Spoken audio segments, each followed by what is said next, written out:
the skilled trades are a great place to get into because in many cases you have low student debt, less time in school, and you're making top dollar when you get out. And I think that goes to the small business side, that goes to the labor side.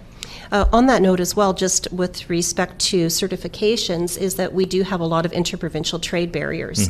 And one of those is does have to do with certifications and Red Seal certifications that may not be recognized in other provinces. And so you've got people that might be moving to different areas of the country and they're not able to work in their field. So, on that as well, just from an economic recovery point of view, taking down a lot of other interprovincial trade barriers having to do with movement of people and goods is very important. We're leaving billions of dollars on the table every year, and this will be really important to our economic recovery. As an Ontarian, it'd be nice to have BC wine every once in a while. There's nothing wrong with Ontario wine, but you're right. In some cases, we've heard many times, it's easier to do business with another country than it is provinces within our confederation. Yeah, absolutely. And I mean, we should be able to move people and goods across this country very easily. There's other countries that have figured this out, that had restrictions and they've removed those barriers and they've seen huge success. So as we're moving into economic recovery and growth, getting out of this pandemic, it's definitely one of the priorities that the government should be working on. It's a very easy solution to work with the provinces on.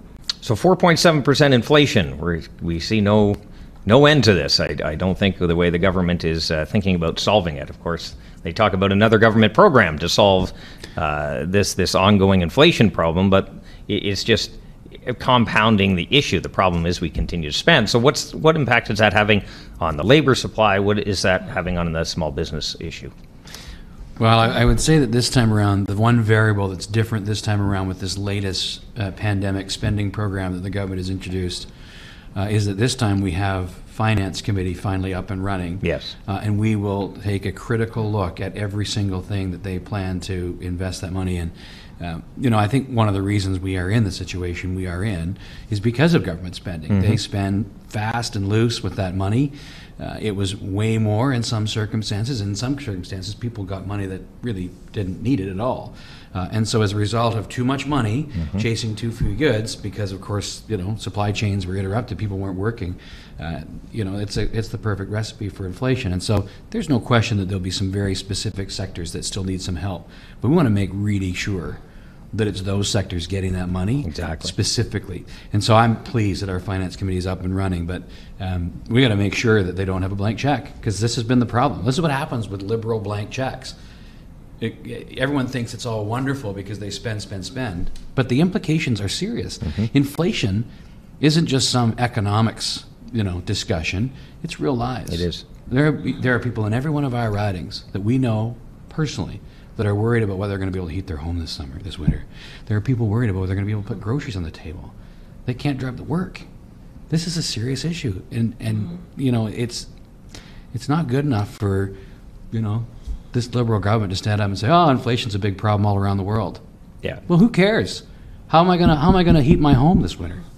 And there are examples of other countries that have not turned on the printing presses that have lower inflation. But I don't know if you want to add on to that, Tracy, or not? Yeah, absolutely. I mean, it's something that is affecting every person, in particular seniors that are on fixed income. It also just adds to the cost of doing business, but also just, we've also got housing costs that are going up there. RE/MAX just put out a recent statement saying that they expect housing prices to increase over 9% again next year.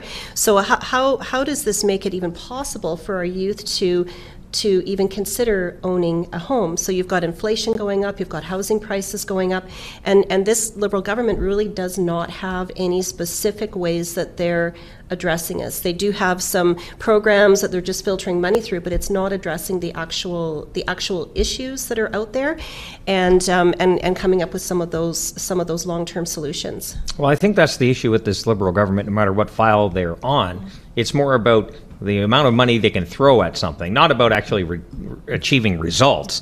And this is why we continue to have one problem after another. And I go back to the daycare issue.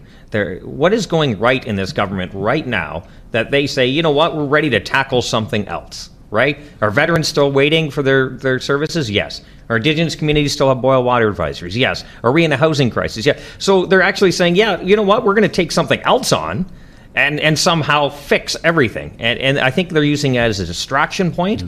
to take away from what is really happening, we are deficit financing these programs, such as this daycare program. Well, they don't even get the programs done. They've been promising billions in rural internet, and still so many communities are still not connected. They've been promising billions in housing, and still, particularly in rural communities, housing is still a major crisis because they've been kind of ignored. So this is a photo ops and announcements government, not a results government. Yeah, and the daycare program is going to take years to roll out, but also adding to the costs as well. I mean, we're seeing this right now is them trying to get a softwood lumber agreement, and this has been a huge failure. You know, the last agreement expired in 2015 when we had a Conservative government, and they've literally done nothing for 6 years. And so what's happened is we have lost a lot of capacity here in Canada, a lot of production. It's all gone to the U.S. So throughout North America, the production is still the same, but Canada has lost it, and it's lost it to the U.S. And so because our supply chains are so integrated, it's now increased the cost of lumber here, which increases the cost of home renovations and of building houses. It all flows through. So because they've really not focused on these important economic issues, you know, now 6 years later, here we are, and they're scrambling trying to deal with it.